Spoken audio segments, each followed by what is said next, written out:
Sonic on Nintendo consoles has always been a funny idea. Despite the fact that they've already been working together for 23 years, in the 90s they were clashing against each other aggressively and invented console wars.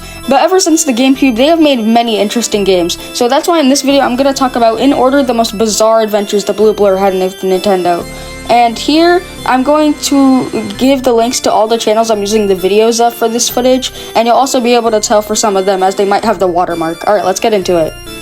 When the Dreamcast was a massive flop, Sega went third party to save their company, and they started on the GameCube with Sonic Adventure 2 Battle. This was a really good choice, as Sega heavily benefited from this, and this was people's first experience with the game, and it had a ripple effect, because without this game, we wouldn't have the Sonic 3 movie or Shadow Generations be as relevant.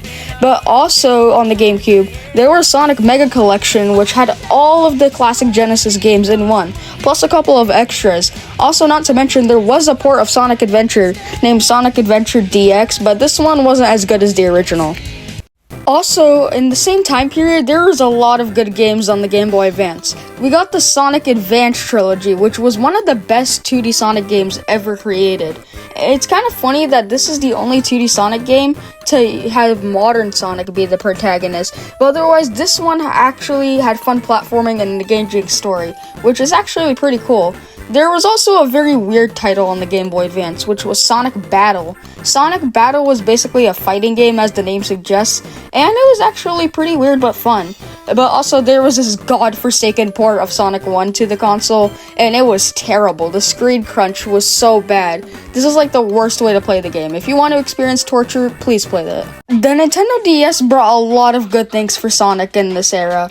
We had the Sonic Rush trilogy, which was extremely compelling with the boost mechanic, and somehow add an actually engaging story, which is actually kind of weird for most Sonic games. There was also these two different Sonic RPGs named Sonic Chronicles, and these were also pretty weird, but they were also welcome. Also on the DS, there was a re-release of the 4 classic Genesis Sonic games named Sonic Classic Collection. It's kind of fun that you get to play all of these great games portably on a DS, but the problem with it I have is that it's a bit too bland, because the menus are boring, and there's an illustration tab, but all it is literally just solid renders of the characters, no concept arts or anything. But otherwise, Sonic on the DS was a pretty good time. The Wii was both a great time and a bad time for Sonic, because we got a great game, Sonic Colors, which was very creative and engaging with the story and gameplay, which isn't something you would usually see in a Sonic game. We also got a port of Sonic Unleashed, but there wasn't anything too special about that one. However, there's two very infamous games on this console, Sonic and the Black Rings and Sonic and the Black Knight. I might have pronounced them wrong. But still, these games were heavily influenced under motion controls, but that in turn made the game extremely unfun, and it felt like kind of rushed in a sense. The 3DS era was kind of meh for Sonic.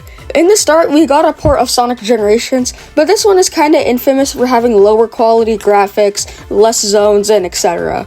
But I think that people should actually give this one a shot. It may not be as good as the Sonic Generations on home consoles, but I've tried this one, and it's kind of fun for what it is. Also on the 3DS, there was 2 versions of the original 2 Sonic games, and this one allows you to play them in 3D, which is really cool. But on the bad side of the 3DS, we had Sonic Boom. And while the show was extremely funny, Sonic Boom was a reboot for the Sonic series, and it was terrible. They gave the Sonic characters Western designs, and they just looked horrible, and the games, there was Ice and Fire or something like that, and the games on the 3DS were extremely unfun and uncreative. The Wii U was a bad time for Sonic. This is due to many things, because such as poor console sales, bad games, and Sonic Boom. As I said earlier, the Sonic Boom was like a soft reboot for Sonic, and the games are just as bad as on the Wii U. Rise of Lyric is one of the lowest rated games of all time, even for Sonic. The plot was goofy and the game was so bland. The characters also acted just stupid in this game, as if it was meant for 3-year-olds. And also, there was another controversial game, which was Sonic Lost World. I don't believe this game was that bad, but I see the reasoning behind it. The main antagonists are really stupid in this game, and Sonic has a very short temper and is kind of a jerk. This game is okay at best for most Sonic fans, but I understand what it was here. The Wii U was not great for our favorited Hedgehog. Sonic on the Nintendo Switch was massive with so many games that I might not be able to count all of them. So I'm only going to be covering like major massive ones here.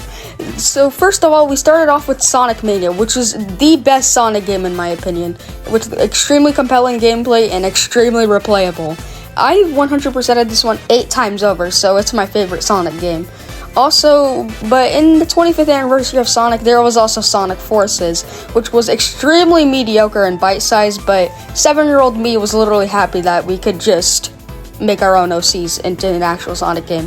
But anyway, also on the Switch were several other games, such as Sonic Colors Ultimate, which was a bit controversial, and Sonic Superstars, Sonic Frontiers, and now recently Sonic X Shadow Generations, which is one of the highest rated Sonic games in a while, so I'm glad it's a return to formula with Shadow Generations. But let's see how Sonic fan fares on the Switch too. I'm hoping extremely well, just as well as the current Switch. But anyway guys, thank you for watching this smaller bite-sized video. I hope you enjoyed it, and I'll see you in the next one. Bye!